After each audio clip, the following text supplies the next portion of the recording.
வணக்கம். டான் தமிழொலியின் இரவு நேர பிரதான செய்தி அறிக்கைகளுடன் இணைந்திருக்கின்றோம். செய்திகள் வாசிக்கும் நான் ரவீந்திரன் நிர்மல். முதலில் தலைப்புச் செய்திகள்.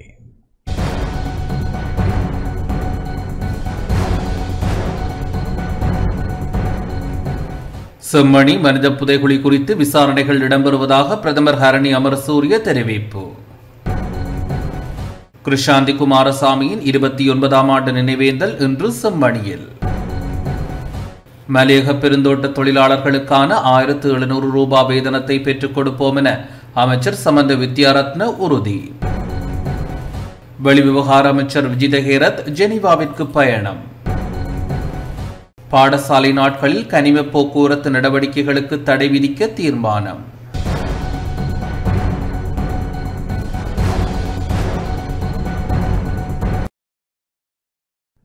தொடர்வது முதன்மை செய்தி.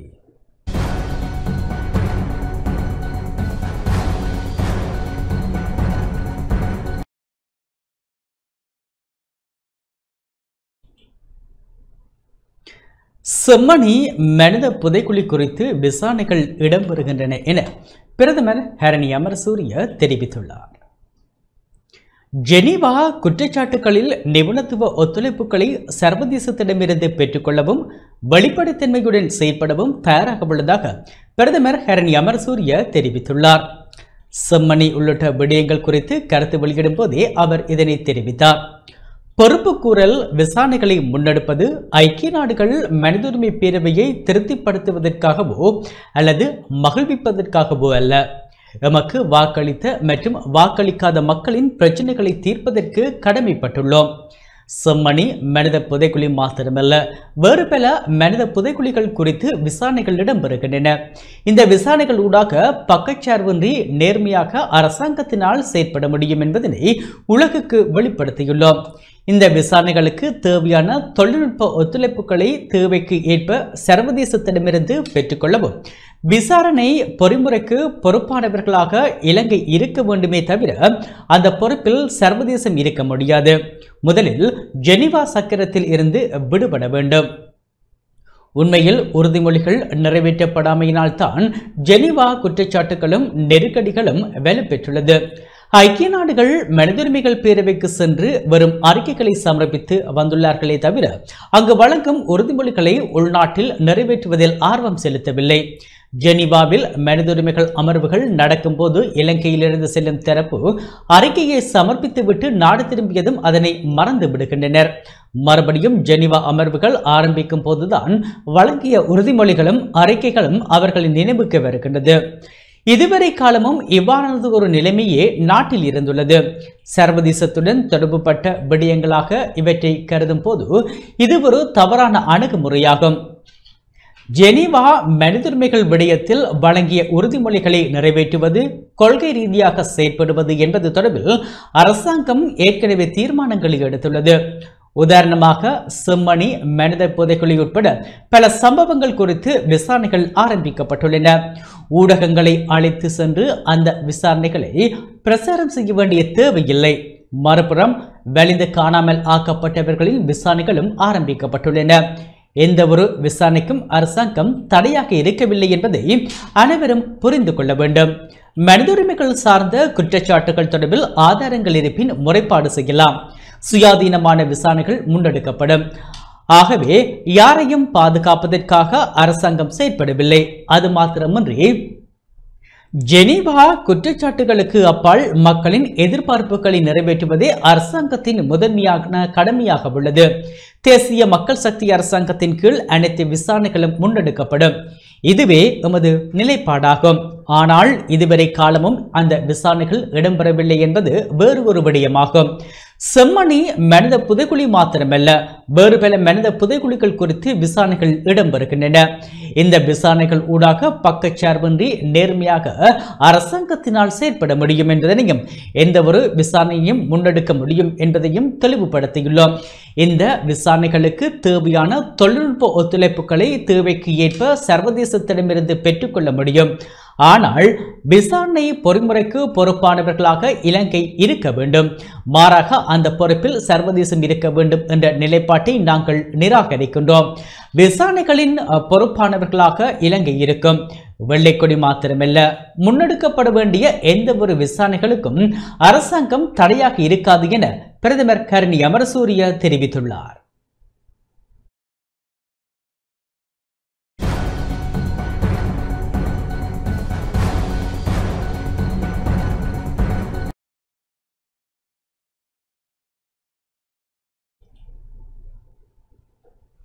கிருஷாந்தி குமாரசாமியின் 29ஆம் ஆண்டு நினைவேந்தல் இன்று செம்மணியில் நடைபெற்றது.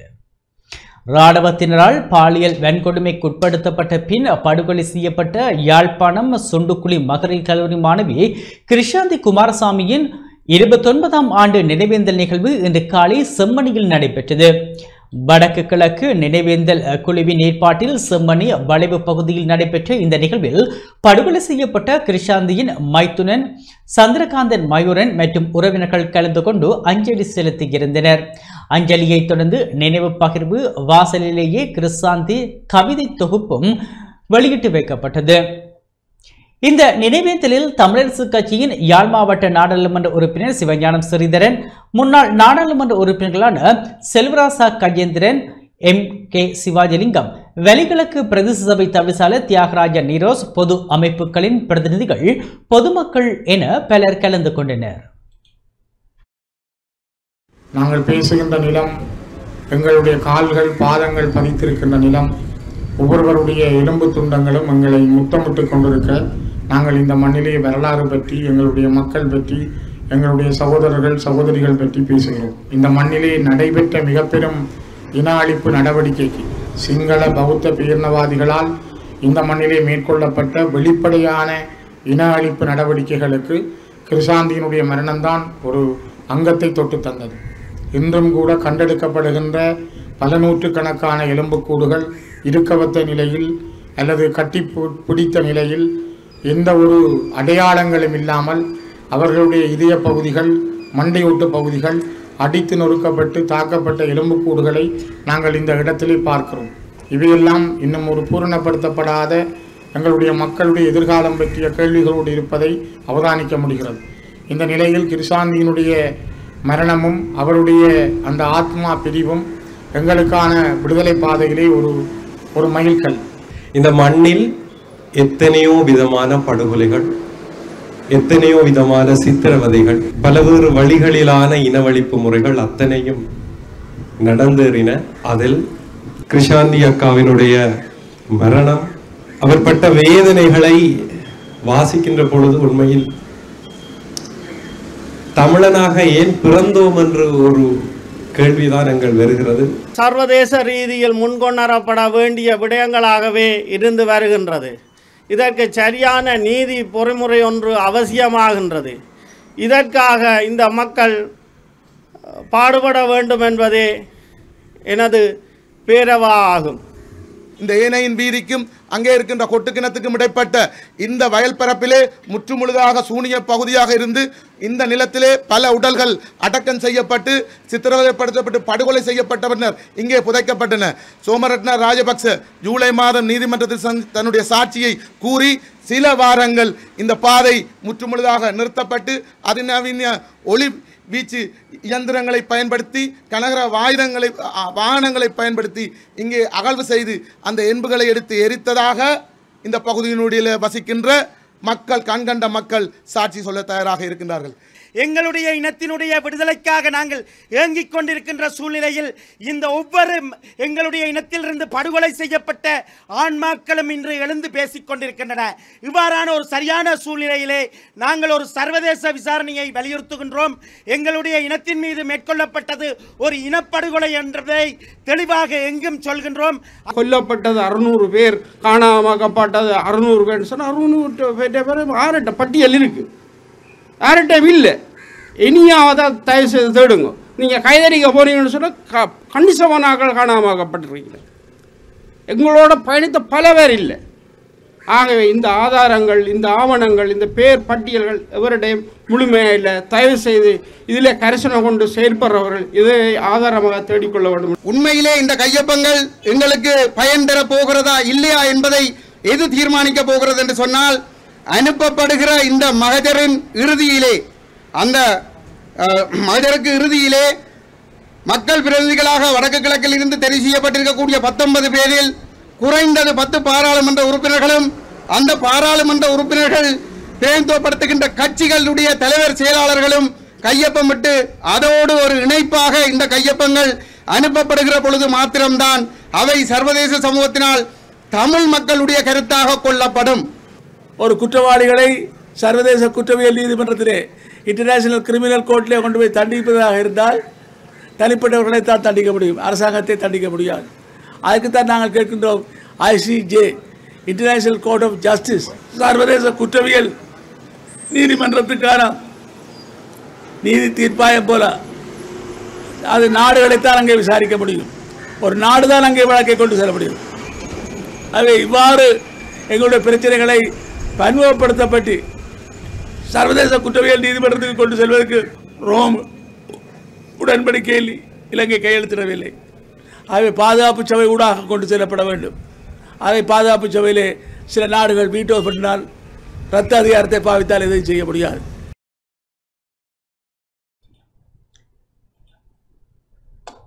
மலையக பெருந்தோட்ட தொழிலாளர்களுக்கான 1700 ரூபாய் வேதனத்தை பெற்றுக் கொடுப்போம் என அமைச்சர் சமந்த வித்யாரத்ன உறுதியளித்துள்ளார். மலையக பெருந்தோட்ட தொழிலாளர்களுக்கான 1700 ரூபாய் வேதனத்தை வழங்க முதலாளிமார் சம்மேளனம் இணங்காவிட்டாலும் அரசாங்கம் என்ற ரீதியில் தொழிலாளர்களின் வேதனத்தை பெற்றுக் கொடுப்போம் என பெருந்தோட்டம் மற்றும் தோட்ட உட்கட்டமைப்பு சமூக அபிவிருத்தி அமைச்சர் சமந்த வித்யாரத்ன தெரிவித்துள்ளார். இன்று ஹெட்டனில் இடம்பெற்ற இலங்கை தோட்ட சேவையாளர் சங்கத்தின் 105வது ஆண்டு விழாவில் கலந்து கொண்டு கருத்து தெரிவித்த போதே அமைச்சர் இதனை தெரிவித்தார். மலையக பெருந்தோட்ட தொழிலாளர்கள் தேயிலை கொழுந்து பறித்து வெளிநாடுகளுக்கு தேநீர் சுவையினை வழங்கினாலும் அம்மக்களின் வாழ்க்கையில் எவ்வித சுவையும் இல்லை. இந்த தொழிலாளர்களுடைய பிரச்சனைகளுக்கு சாதாரண தீர்வினை வழங்க வேண்டும். இவர்களுக்கான பிரதான உரிமைகளை எவரும் பெற்றுக் கொடுக்கவில்லை. முகவரி, வீடு, காணி இல்லாத மக்களாக இவர்கள் இன்னும் இருக்கின்றார்கள்.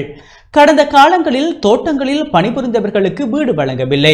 கொழும்பில் உள்ளவர்களுக்கு வீடு வழங்கப்பட்டது.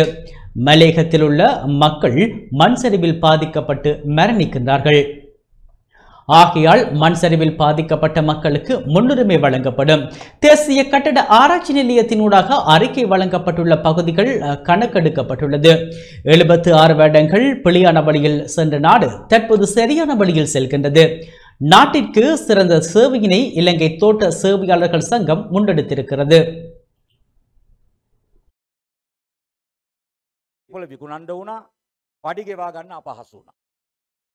එනම් දැන් අපිට තියෙන මාරාන්තික රෝගය තමයි ඩොලර් සංචිතේ ශක්තිමත් කරන්න ඕනේ.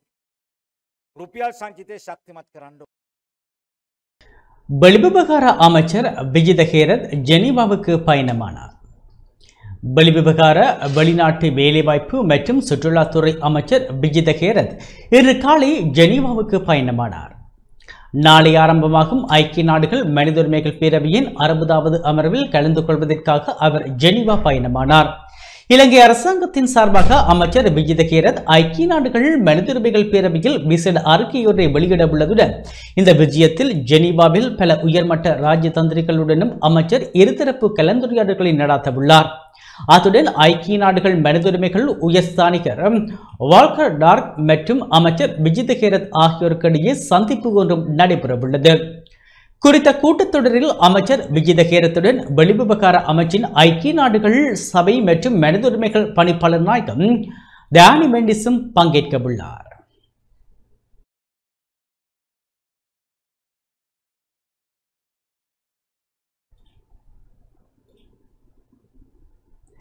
மகியங்கனை ரஜமகா விகாரையின் வேடாந்த எசல மகா பெரஹெராவை ஜனாதிபதி பார்வையிட்டார். வரலாற்று சிறப்புமிக்க மகியங்கனை ரஜமகா விகாரையின் வேடாந்த எசல மகா பெரஹெராவை பார்வையிட ஜனாதிபதி இணைந்து கொண்டார். மகியங்கனை ரஜமகா விகாரை மற்றும் ஸ்ரீ சுமன சமன் மகா விகாரையில் 2025 எசில மகா பெரஹராவுக்காக நேற்று பிற்பகல் மகியங்கனை புனித ஸ்தலத்துக்கு விஜயம் செய்த ஜனாதிபதி அனுரகுமார திசாநாயக்க மத அனுஷ்டானங்களை நிறைவேற்றி ஆசீர்வாதம் பெற்றார். பின்னர் ஜனாதிபதி அஸ்கிரிய விகாரை தரப்பின் சிரேஷ்ட குழு உறுப்பினர் மகியங்கனை ரஜமகா விகாரையின் விகாராதிபதி உருளேவத்தே ஸ்ரீ தம்மரக்கித நாயக்க தேரரை சந்தித்து அவரது நலம் விசாரித்ததுடன் சிறு உரையாடலிலும் ஈடுபட்டார். இதன்போது ஜனாதிபதிக்கு தனது ஆசீர்வாதங்களை தெரிவித்த தேரர் சிறப்பு நினைவு பரிசையும் வழங்கினார். பின்னர் வரலாற்று சிறப்புமிக்க மகியங்கனை ரஜமகா விகாரை மற்றும் ஸ்ரீ சுமணசமன் மகா விகாரையின் 2025 எசில மகா பெரஹராவின் 4வது ரந்தோலி பெரஹராவின் ஆரம்ப நிகழ்வை குறிக்கும் வகையில் ஹஸ்தி ராஜ யானை மீது புனித கலசத்தை வைத்த ஜனாதிபதி பிரதேச மக்களுடன் பெரஹராவை காண இணைந்து கொண்டார். ஆதிவாசிகளின் தலைவர் ஊருளுவாரியே வெனியலோ அத்து பெருந்தோட்ட மற்றும் சமூக உட்கட்டமைப்பு வசதிகள் அமைச்சர் சமந்த வித்யாரத்ன, சுற்றுலா பிரதி அமைச்சர் ரோவன் ரணசிங்க, ஊவா மாகாண ஆளுநர் சட்டத்தனி கபில ஜெயசேகர, பாராளுமன்ற உறுப்பினர்கள் சுதத் பெலகல்ல மற்றும் அம்பிகா சாமுவேல் உட்பட பலர் நிகழ்வில் கலந்து கொண்டனர்.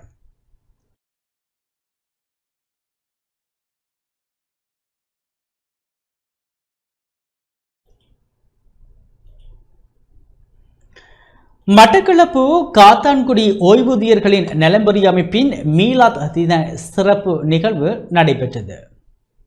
மட்டக்களப்பு காத்தான்குடி ஓய்வூதியர்களின் நலம்புரி அமைப்பின் ஏற்பாட்டில் மீலாத் தின அங்கத்தவர்கள் ஒன்று கூடலும் பிரார்த்தனை நிகழ்வும் இன்று காத்தான்குடி பாலமுனை பிரதேசத்தில் இடம்பெற்றது. ஓய்வூதியர்களின் கலை கலாசார இலக்கிய நிகழ்வுகள் இடம்பெற்றதுடன் மீலாத் பற்றிய சிறப்புரையும் இடம்பெற்றன. விசேட பிரார்த்தனையை மௌலவி அமீன் ஹசரத் நிகழ்த்தினார்.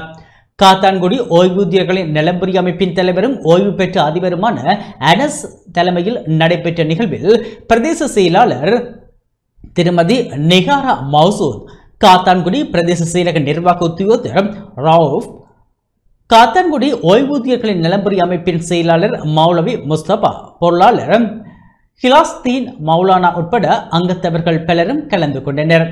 ஓய்வூதியர்களின் சுகாதார உடல் நிலை தொடர்பாக வைத்தியர் சனிஜா சிறப்புரையாற்றினார்.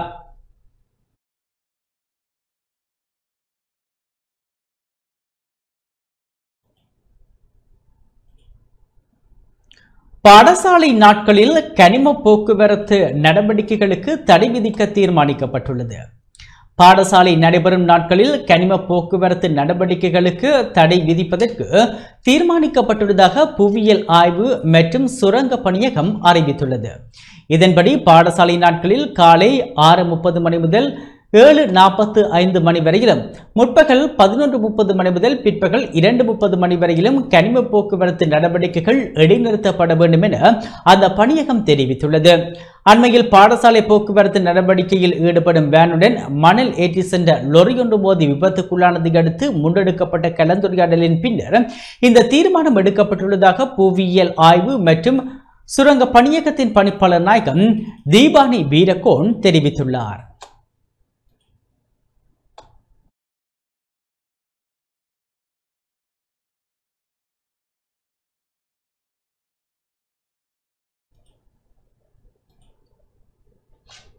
நுவரெலியா சுற்றுலா தலங்களை பார்வையிட சுற்றுலா பயணிகள் குவிவதாகவும், நுவரெலியாவுக்கு சுற்றுலா வரும் வாகன சாரதிகள் வீதிகளின் நிலையறிந்து அவதானமாக வாகனங்களை செலுத்த வேண்டும் எனவும் போலீசார் அறிவுறுத்தியுள்ளனர்.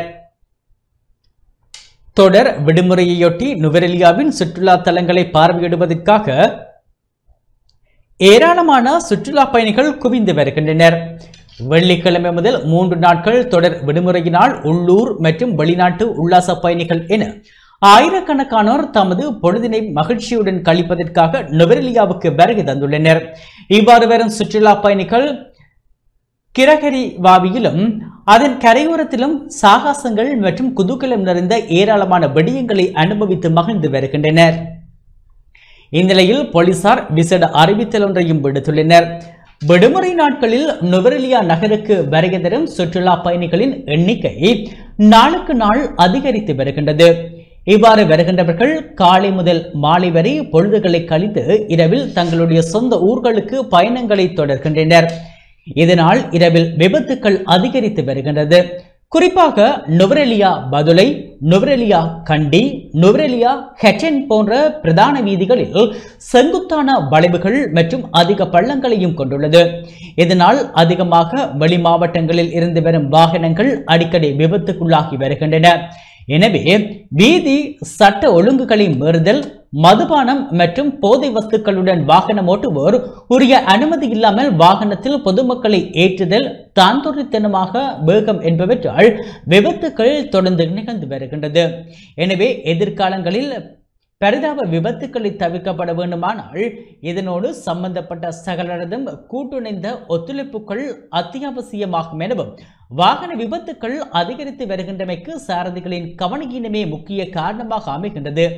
எனவே நுவரெலியாவுக்கு சுற்றுலா வரும் புதிய சாரதிகள் வீதிகளின் நிலையறிந்து அவதானமாக வாகனங்களை செலுத்த வேண்டும் என நுவரெலியா போலீசார் கேட்டுக்கொண்டுள்ளனர்.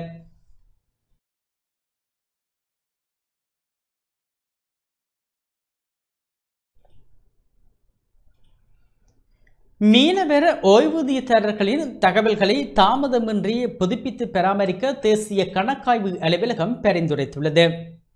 2024ஆம் ஆண்டில் மீனவர் ஓய்வூதியதாரர்களின் எண்ணிக்கையை உறுதி செய்யாமல் சுமார் 9 கோடி ரூபாய் பெறுமதியான ஓய்வூதியங்கள் வழங்கப்பட்டதாக தேசிய கணக்காய்வு அலுவலகம் வெளியிட்டுள்ள அறிக்கையில் தெரிவிக்கப்பட்டுள்ளது.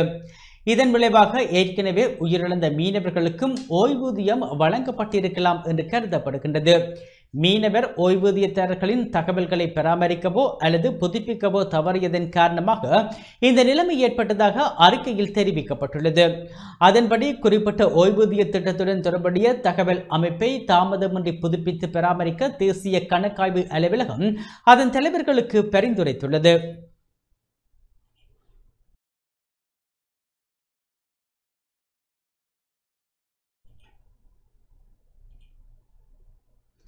கலாவிழாவை மீண்டும் யானைகளிடம் கொடுப்போம் திட்டம் செயற்படுத்தப்படுகின்றது.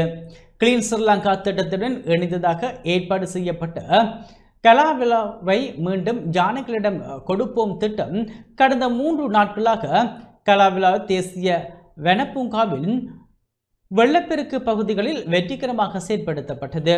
வடமத்திய மாகாணத்தில் உள்ள பெரும்பாலான குளங்களில் ஆக்கிரமிப்பு தாவரங்கள் பரவுவதால் காட்டு யானைகள் தங்கள் மேய்ச்சல் நிலங்களை இழந்துள்ளன. காட்டு யானைகள் புரதம் அதிகமுள்ள இளம்பச்சை புட்களை மிகவும் விரும்புகின்றன. கலாவிளா பகுதியில் பொதுவாக சுமார் 400 காட்டு யானைகள் வாழ்வாதாரமாக மதிப்பிடப்பட்டுள்ளன. இந்த காட்டு யானைகளுக்கு போதுமான உணவு இல்லாததால் காட்டு யானைகள் கிராமங்களுக்குள் நுழைக்கின்றன. இதனால் இப்பகுதியில் மனித யானை மோதல்கள் அதிகரித்துள்ளன. கடந்த சில மாதங்களில் காட்டு யானைகளின் தாக்குதல்களால் பலர் இறந்துள்ளனர். இப்பகுதியில் நெற்பயிர் செய்கை பரவலாக மேற்கொள்ளப்படுவதோடு சோயா, சோளம், பழங்கள் மற்றும் காய்கறிகளும் பயிரிடப்படுகின்றன. அதன்படி அனுராதபுர, கலாவவ், கௌபிட்டிய மற்றும் கலகம மற்றும் பலுலுவெல குளங்களில் இருந்து ஆக்கிரமிப்பு தாவரங்களை அகற்றும் திட்டம் கடந்த 5ஆம் தேதி ஆரம்பிக்கப்பட்டது.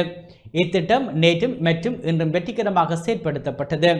இதன் கீழ் 20 ஏக்கருக்கும் அதிகமான பரப்பளவில் பரவியிருந்த ஆக்கிரமிப்பு தாவரங்கள் முற்றிலுமாக அகற்றப்பட்டன. கிளீன் ஸ்ரீலங்கா செயலகத்தால் ஒருங்கிணைக்கப்பட்ட இந்த திட்டத்தில் பாதுகாப்பு அமைச்சு, முப்படைகள் மற்றும் சிவில் பாதுகாப்பு திணைக்களம், இலங்கை மகாவலி அதிகார சபை, வனஜீவராசிகள் திணைக்களம், தொண்டு நிறுவனங்கள், சுற்றுச்சூழல் ஆர்வலர்கள், சுற்றியுள்ள பகுதிகளில் வசிக்கும் பொதுமக்கள் மற்றும் அமைச்சர்கள், பிரதி அமைச்சர்கள், அனுராதபுரம் மாவட்டத்தை பிரதிநிதித்துவப்படுத்தும் நாடாளுமன்ற உறுப்பினர்கள், பிரதேச சபைகளின் தலைவர்கள் மற்றும் பிராந்திய அரசியல் பிரதிநிதிகள் உட்பட பலர் இத்திட்டத்தில் இணைந்து கொண்டனர். காட்டு யானைகளின் வாழ்விடங்களை நிலையான முறையில் அபிவிருத்தி செய்வதே இந்த திட்டத்தின் நோக்கம் என்பதோடு எதிர்காலத்தில் நாட்டில் ஏனைய பகுதிகளிலும் செயற்படுத்த திட்டமிடப்பட்டுள்ளது.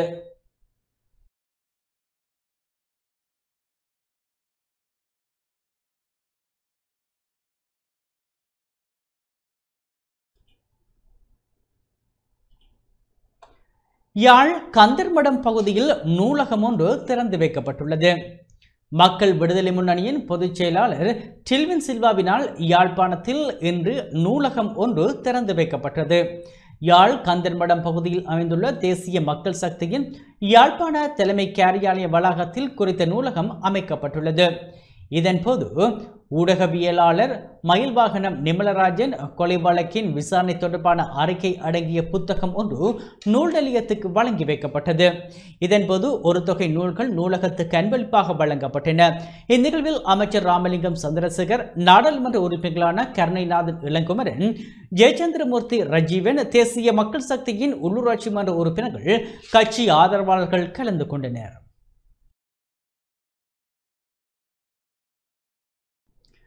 அனுமதி பத்திரமின்றி கழிவு தேயிலை ஏற்றி சென்ற இருவர் ஹட்டனில் கைது செய்யப்பட்டுள்ளனர். அனுமதி பத்திரமின்றி 3500 கிலோகிராம் கழிவு தேயிலை ஏற்றிச் சென்ற இருவர் இன்று ஹட்டன் போலீஸ் நிலைய ஊழல் தடுப்பு பிரிவினரால் கைது செய்யப்பட்டுள்ளனர். கம்பளை வேலம்பட பிரதேசத்தில் இருந்து தெலவாக்கலை நகருக்கு லொரியொன்றில் கழிவு தேயிலையை கொண்டு செல்வதாக ஹட்டன் ஊழல் தடுப்பு ஒழிப்பு பிரிவினருக்கு கிடைக்கப்பெற்ற இரகசிய தகவலை அடுத்து இவர்கள் கைது செய்யப்பட்டுள்ளனர். ஹட்டன் மெல்லியப்பு சந்தியில் குறித்த லொரியினை நிறுத்தி மேற்கொள்ளப்பட்ட சோதனையின் போதே 3500 கிலோகிராம் கழிவு தேயிலை லொரியில் கொண்டு சென்றமை கண்டுபிடிக்கப்பட்டது. சந்தேக நபர்களிடம் மேலதிக விசாரணைகளை மேற்கொண்ட பின்னர் இருவரையும் ஹட்டன் நீதவான் நீதிமன்றத்தில் ஆஜர்படுத்த உள்ளதாக தெரிவித்த போலீசார் மேலதிக விசாரணைகளை மேற்கொண்டு வருகின்றனர்.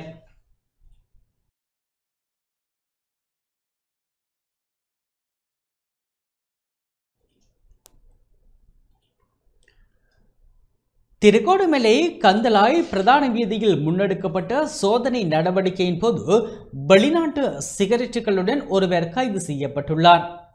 திருகோணமலை கந்தளாய் போலீஸ் பிரிவில் போக்குவரத்து போலீசார் மேற்கொண்ட விசேட சோதனையின் போது 40 வெளிநாட்டு சிகரெட்டுகளுடன் சந்தேக நபர் இன்று கைது செய்யப்பட்டதாக கந்தளாய் போலீசார் தெரிவித்தனர். அதிகரித்து வரும் விபத்துக்களை குறைப்பதற்காக கந்தளாய் சிரேஷ்ட போலீஸ் அத்தியட்சகர் சஞ்சீவ பண்டாரவின் அறிவுறுத்தலின் பேரில் கந்தளாய் பிரதான வீதியில் திடீர் சோதனை நடத்தப்பட்டது. சோதனையின் போது திருகோணமலை பல்கலைக்கழக மாணவர்களை கொழும்பு நோக்கி ஏற்றி சென்ற கார் ஒன்று சோதனைக்கு உட்படுத்தப்பட்டது. அதில் 40 வெளிநாட்டு சிகரெட்டுகளுடன் ஒருவர் கைது செய்யப்பட்டு கந்தளாய் போலீசாரிடம் ஒப்படைக்கப்பட்டார். சம்பவம் தொடர்பில் மேலதிக விசாரணைகள் நடைபெற்று வருகின்றன.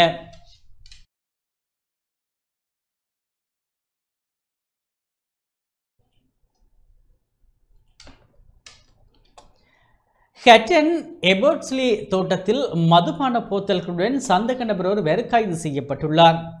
ஹட்டன் போலீஸ் பிரிவுக்குட்பட்ட ஹட்டன் எபோட்ஸ்லி தோட்டத்தில் போயா தினமான இன்று சட்டவிரோதமான முறையில் விற்பனை செய்வதற்காக வைத்திருந்த மதுபான போத்தல்களுடன் சந்தேக நபர் ஒருவர் கைது செய்யப்பட்டுள்ளார்.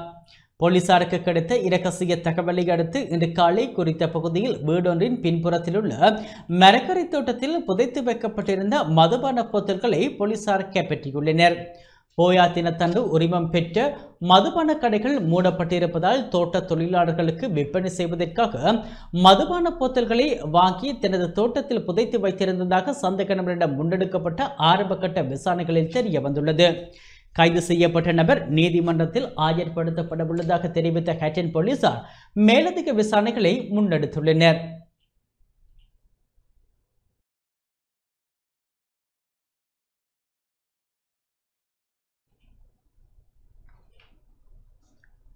மாசாக்கல மர ஓயாவில் சட்டவிரோதமாக மாணிக்கக்கல் அகழ்வில் ஈடுபட்ட சந்தேகத்தில் கைது செய்யப்பட்ட 8 பேர் பிணையில் விடுவிக்கப்பட்டனர்.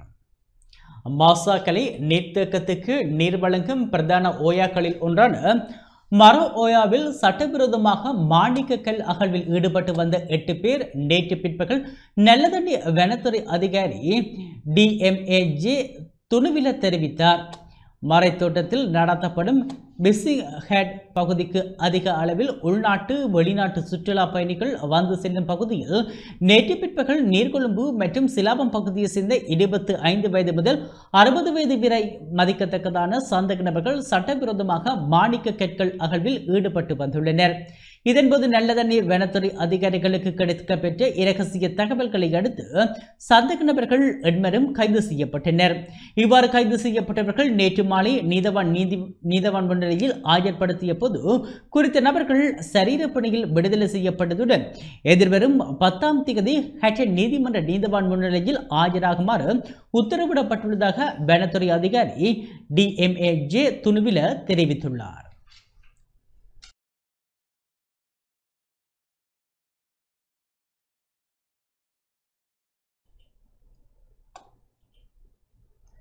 நாட்டில் இந்த ஆண்டில் இதுவரை 96 துப்பாக்கிச்சூட்டு சம்பவங்கள் பதிவாகியுள்ளன. 2025ஆம் ஆண்டில் இதுவரை நடந்த துப்பாக்கிச்சூட்டு சம்பவங்களின் எண்ணிக்கை 96ஆக அதிகரித்துள்ளது. இவற்றில் 50 பேர் கொல்லப்பட்டுள்ளதோடு 53 பேர் காயமடைந்துள்ளனர். நேற்று முன்தினம் இரவு கிராண்ட் பாஸ் பகுதியில் இடம்பெற்ற துப்பாக்கிச்சூட்டு சம்பவத்தில் ஒருவர் உயிரிழந்தார். மேலும் நேற்றைய தினம் பஞ்சிகாபத்த பகுதியில் இடம்பெற்ற மற்றொரு துப்பாக்கிச்சூட்டு சம்பவத்தில் ஒருவர் காயமடைந்து கொழும்பு தேசிய வைத்தியசாலையில் அனுமதிக்கப்பட்டார். இதேவேளை நீர்கொழும்பில் நேற்று அதிகாலையிலும் அலுவமுள்ள சந்தகலவத்த பகுதியில் நேற்று பிற்பகலிலும் துப்பாக்கிச்சூட்டு சம்பவங்கள் பதிவாகியிருந்தமை குறிப்பிடத்தக்கது.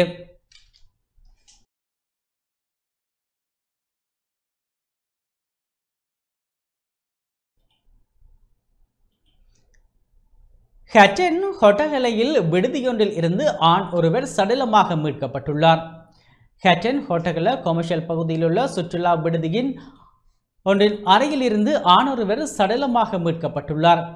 கொழும்பு பகுதியை சேர்ந்த 60 வயதுடைய ரியான்சி பிள்ளை என்பவரே இவ்வாறு சடலமாக மீட்கப்பட்டுள்ளதாக போலீசார் தெரிவித்தனர். உயிரிழந்தவர் சுற்றுலா இடங்களை கண்டு கழிக்க வந்துள்ளார். தனது நண்பருடன் குறித்த சுற்றுலா விடுதியில் மது அருந்திவிட்டு விடுதியில் கீழே விழுந்துள்ளார். கீழே விழுந்த நபரை நண்பர்கள் அறைக்கு கூட்டிச் சென்றுள்ளனர். எனினும் நேற்று காலை குறித்த நபர் வெளியில் வரவில்லை என்பதால் விடுதி ஊழியர் ஒருவர் இது குறித்து திம்புள்ளபத்தன போலீசாருக்கு அறிவித்துள்ளார். பின்னர் போலீசார் விடுதிக்கு வந்து அந்த நபர் அறைக்குள் உயிரிழந்த நிலையில் இருப்பதை கண்டனர். உயிரிழந்தவர் தொடர்பான நீதிமன்ற விசாரணை நேற்று பிற்பகல் இடம்பெற்றதுடன் இதனை அடுத்து போலீசார் சடலத்தை டிக்கோயா ஆதார வைத்தியசாலைக்கு அனுப்பி வைத்தனர். சம்பவம் தொடர்பான மேலதிக விசாரணைகளை திம்புள்ளபத்தன போலீசார் மேற்கொண்டு வருகின்றனர்.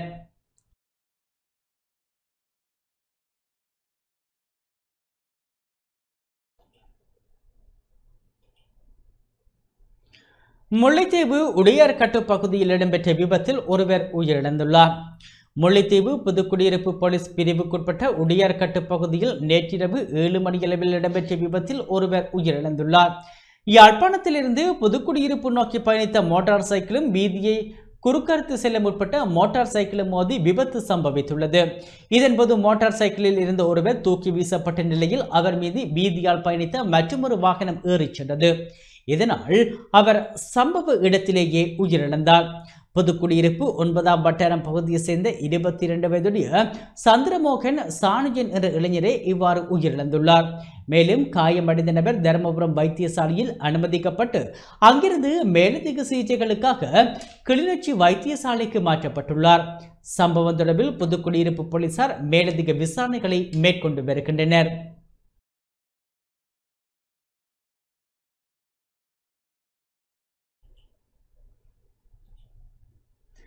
மட்டக்களப்பு காத்தான்குடி அல் மதரசத்துல் சுஹைன்சியா அல் குர்ஆன் மதரசாவில் பரிசளிப்பு நிகழ்வு சிறப்பாக நடைபெற்றது. மட்டக்களப்பு காத்தான்குடி முதலாம் குறிச்சி அல் மதரசத்துல் ஹுசைனியா அல் குர்ஆன் மதரசாவின் 17வது வருடாந்த பரிசளிப்பு விழா இன்று மாலை பள்ளிவாயல் மண்டபத்தில் நடைபெற்றது. இதன்போது அல் குர்ஆன் போட்டி பரீட்சையில் சித்தியடைந்த 10 மாணவர்களுக்கு பரிசுகளும் சான்றிதழ்களும் வழங்கி வைக்கப்பட்டதுடன் மதரசாவின் ஹல்லிம் பள்ளிவாயல் இமாம் பஸ்மின் ரசாத்தியும் நினைவு சின்னம் வழங்கி கௌரவிக்கப்பட்டார். நிகழ்வில் மாணவர்களின் கலை நிகழ்வுகள் இடம்பெற்றதுடன் மௌலவி KM ரில்வான் சிறப்புரையாற்றினார். காத்தான்குடி முதலாம் குறிச்சி ஹுசைனியா பள்ளிவாயலின் பிரதி தலைவர் வலிலூர் ரஹ்மான் தலைமையில் நடைபெற்ற நிகழ்வில் பள்ளிவாயல் தலைவர் சபீல் அல் குர்ஆன் மதரசாக்களின் அபிவிருத்தி சங்க செயலாளர் ஓய்வு பெற்ற அதிபர் கபூர் பள்ளிவாயல் செயலாளரும் திடீர் மரண விசாரணை அதிகாரியுமான மன்சூர் உட்பட பலரும் கலந்து கொண்டனர்.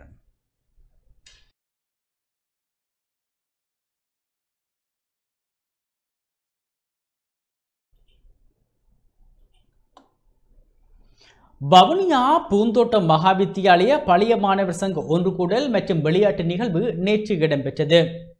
வவுனியா பூந்தோட்டம் மகாவித்தியாலய பழைய மாணவர் சங்கத்தின் ஏற்பாட்டில் இடம்பெற்ற ஒன்று கூடலும் விளையாட்டு நிகழ்வும் லயன்ஸ் விளையாட்டுக் கழக மைதானத்தில் இடம்பெற்றது. பாடசாலையின் அதிபரும் சங்கத்தின் பதவி வழி தலைவருமான கீனா நந்தமாலன் தலைமையில் நிகழ்வுகள் இடம்பெற்றன. வணக்கத்துடன் ஆரம்பமாகிய நிகழ்வுகளில் முதற்கட்டமாக பழைய மாணவர்களுக்கு இடையிலான துடுப்பாட்ட சுற்று போட்டி இடம்பெற்றது. அணிக்கு 8 பேர் கொண்ட இப்போட்டியின் இறுதிப் போட்டிக்கு 2006ஆம் வருட கல்வி பொதுத்தராதர சாதனதர மாணவர்களும் 2017ஆம் வருட மாணவர்களும் தகுதி பெற்றனர். போட்டி முடிவில் 2006ஆம் ஆண்டு மாணவர்கள் வெற்றி பெற்று கிண்ணத்தை கைப்பற்றியிருந்தனர்.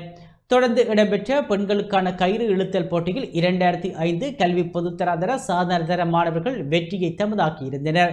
வெற்றி பெற்றவர்களுக்கான வெற்றி கிண்ணங்கள் விருந்தினர்களால் வழங்கி வைக்கப்பட்டன. நிகழ்வில் முதன்மை அதிதியாக கோட்ட கல்வி அதிகாரி எஸ் செல்வரத்தினம் கலந்து கொண்டதுடன் பழைய மாணவர்களும் பங்கெடுத்திருந்தனர்.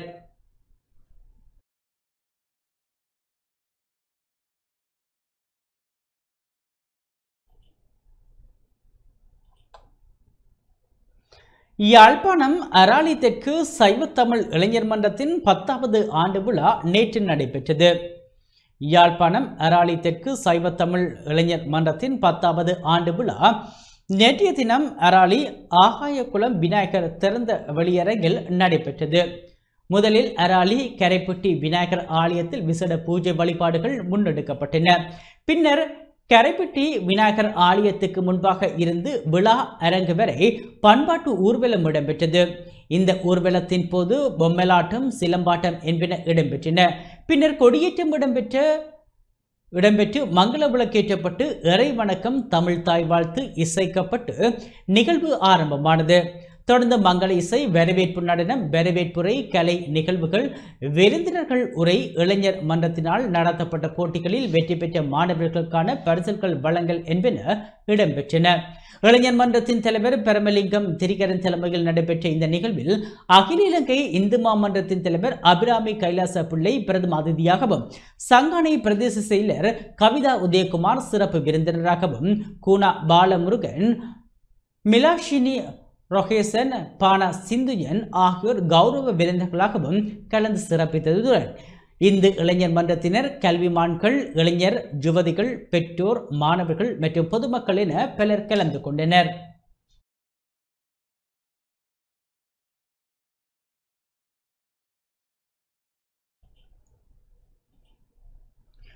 யாழ்ப்பாணம் இணைவில் பொது நூலக சிறுவர் திறன்விருத்தி மைய மாணவர்களின் செயற்பட்டு மகிழ்வோர் நிகழ்வு நேற்று இடம்பெற்றது. யாழ்ப்பாணம் இணைவில் பொது நூலக சிறுவர் திறன்விருத்தி மைய மாணவர்களின் செயற்பட்டு மகிழ்வோர் நிகழ்வானது நேற்றைய தினம் இணைவில் இந்து கல்லூரி மைதானத்தில் நடைபெற்றது. மானா கஜந்தரூபன் தலைமையில் நடைபெற்ற இந்த நிகழ்வில் பிரதம அதிதியாக வெலிகாமம் கல்வி வெளிய பிரதிக்கல்வி பணிப்பாளர் நாவண்ணா சிவனேசன் கலந்து சிறப்பித்தார். மாலை அணிவித்து மேற்கத்திய இசை வாத்தியங்கள் முழங்க கிராமிய நடனத்துடன் விருந்தினர்கள் அழைத்து வரப்பட்டு நூலக கொடியேற்றி வைக்கப்பட்டு மங்கள விளக்கேற்றி இறை வணக்கம் இசைக்கப்பட்டது. அதனைத் தொடர்ந்து ஒலிம்பிக் தீபம் ஏற்றிய பின்னர் பிரதம விருந்தினர்கள் நிகழ்வை ஆரம்பித்து வைத்தனர். கலாசார நிகழ்வுகள், விளையாட்டுகள், இசையும் அசையும் நிகழ்வு, பரிசல்கள் வழங்கல் என்பன இடம்பெற்றன. நிகழ்வில் ஆசிரியர்கள், பெற்றோர், மாணவர்கள் மற்றும் பொதுமக்கள் என பலர் கலந்து கொண்டனர்.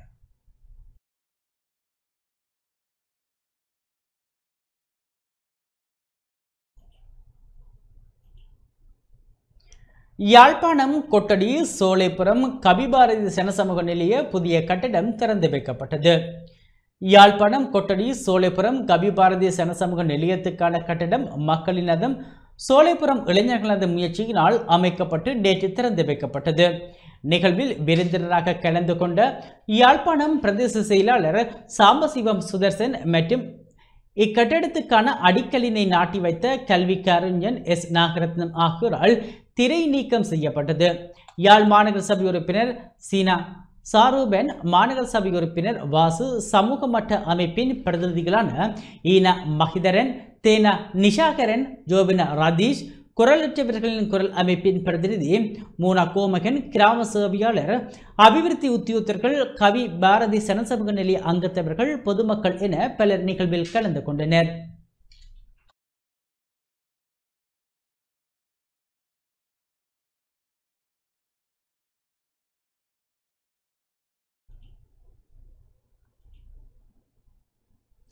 இத்துடன் நமது இந்த செய்தி அறிக்கை நிறைவு பெற்றது. தொடர்ந்தும் எமது நிகழ்ச்சிகளுடன் இணைந்திருங்கள். வணக்கம்.